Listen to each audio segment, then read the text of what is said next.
Bismillahirrahmanirrahim. Assalamu alaikum and welcome back to our channel How to Learn English. Well guys, in today's video we are going to talk about the active passive of the past indefinite or the past simple tense. आज की video में हम active passive करेंगे past simple tense के। इसका मतलब ये है कि अगर आपके पास कोई अफर्मेटिव सेंटेंस हो, स्ट्रक्चर कुछ इस तरह से होगा कि सबसे पहले आप लोगों के पास ऑब्जेक्ट, फिर उसके बाद हेल्पिंग वर्ब, फिर उसके बाद third form of the verb preposition by और ऑब्जेक्ट या सब्जेक्ट। अगर हमारे पास वो प्रोनाउन होगा तो हमने उसे ऑब्जेक्टिव केस में लगाना है। पहले भी वीडियोस में मैंने आप लोग को एक चीज़ बताई थी कि अगर आपको एक भी टेंस का स्ट्रक्चर समझ में आ गया तो यूँ समझ ले कि बाकी के जितने भी टेंसेस हैं उसके एक्टिव पैसिव आप लोगों को आते होंगे। लेकिन उसमें एक मेन चीज़ आप लोगों ने याद रखनी है कि कौन से टेंस में हमने कौन सा हेल्पिंग वर्ब पैसिव फॉर्म में यूज़ करना है। सपोज़ आपके पास पास्ट सिंपल टेंस का एक सेंटेंस है अफर्मेटिव केस में, तो पैसिव में उसे चेंज करने के लिए सबसे पहले आप लोगों ने ऑब्जेक्ट लगाना है। अगर ऑब्जेक्ट हमारे पास प्रोनाउन होगा तो वही प्रोनाउन वाला किस्सा है कि वो फिर हमने यहाँ पर सब्जेक्टिव केस में लगा देना है। ठीक है, उसके बाद वॉज और वर का यूज़ होता है। नॉर्मली इसका यूज़ हमारे पास एक्टिव टेंसेस में जो है वो कंटिन्यूस टेंस में होता है, लेकिन चूँकि हमारे पास पैसिव हैं तो पैसिव में हम पास्ट इंडेफिनिट में वॉज और वर का हेल्पिंग वर्ब यूज़ करते हैं। फिर उसके बाद third form of the verb preposition by और सब्जेक्ट ऑब्जेक्ट वाला केस, बाकी के केस सब एज इट इज़ हैं। लिहाजा नेगेटिव में आप लोगों ने चेंज करते हुए सिर्फ हेल्पिंग वर्ब के बाद नॉट का इजाफा कर देना है, जिससे आपको पास सेंटेंस जो होगा वो नेगेटिव में चेंज हो जाएगा। इंट्रोगेटिव में करने के लिए आप लोगों ने स्टार्ट में सब्जेक्ट के स्टार्ट में वॉज और वर्ब जो कि हमारे पास पास्ट सिंपल के पैसिव में हेल्पिंग वर्ब यूज़ होते हैं वो स्टार्ट में लगा देना है। फिर उसके बाद सब्जेक्ट, फिर उसके बाद third form of the verb, फिर उसके बाद प्रेपोजिशन बाय और आखिर में सब्जेक्ट, वो भी ऑब्जेक्टिव केस में अगर प्रोनाउन होगा और लास्ट में हमने साइन ऑफ इंटरोगेशन लगा देना है। सपोज़ हमारे पास एक जुमला है we wrote a letter. A letter चूँकि हमने रूल्स पढ़े थे कि ऑब्जेक्ट को सब्जेक्ट की जगह पर, फिर उसके बाद हेल्पिंग वर्ब, फिर उसके बाद third form of the verb preposition by. इस स्ट्रक्चर को देखते हुए हमने इस जुमले को चेंज करना है। तो सबसे पहले हमारे पास यहाँ ये है कि सबसे पहले हमने ऑब्जेक्ट का यूज़ करना है अ लेटर। अ लेटर को लिखने के बाद हमारे पास क्या है, वॉज या वर, इनमें से किसी एक का हेल्पिंग वर्ब यूज़ करना है। चूँकि अ लेटर हमारे पास सिंगुलर है लिहाजा हमने यहाँ पर वॉज का यूज़ करना है।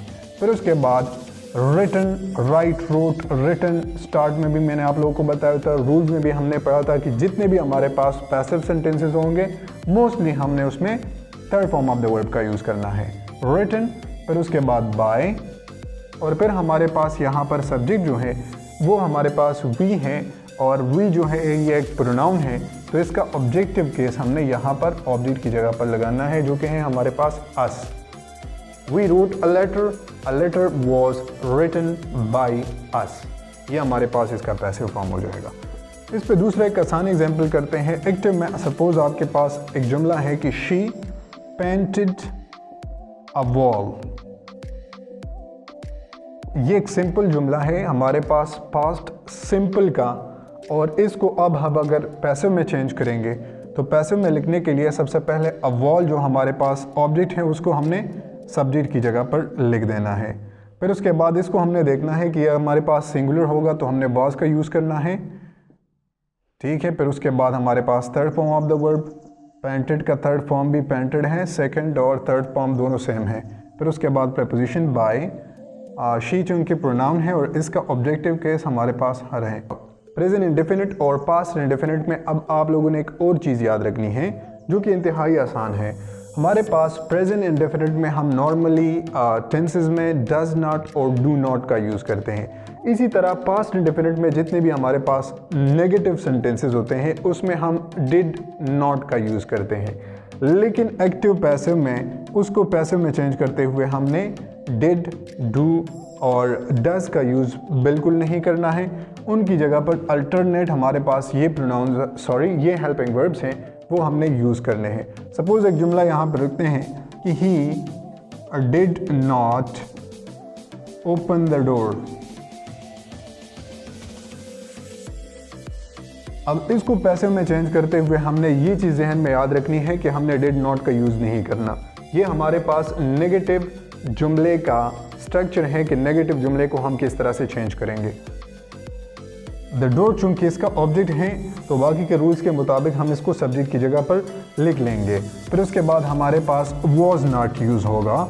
यहाँ पर हमने डिड नॉट वगैरह का यूज़ बिल्कुल नहीं करना है चूँकि ये इसके पैसिव फॉर्म है। वॉज नॉट, फिर ओपन का थर्ड फॉर्म हमारे पास आ जाएगा जो कि हमारे पास है ओपनड। फिर उसके बाद प्रपोजिशन बाय और ही का ऑब्जेक्टिव केस हमारे पास हिम है, वो पहले से ही आप लोगों को पता होगा। ठीक है, दैट्स इट फॉर नाउ। इससे रिलेटेड कोई भी आप लोगों को क्वेश्चन हो तो आप लोग कमेंट सेक्शन में मुझसे पूछ सकते हैं। कंप्लीट कोर्स देखने के लिए अब हमारे YouTube channel how to learn English को सब्सक्राइब कीजिएगा। Thanks for watching and bye for now.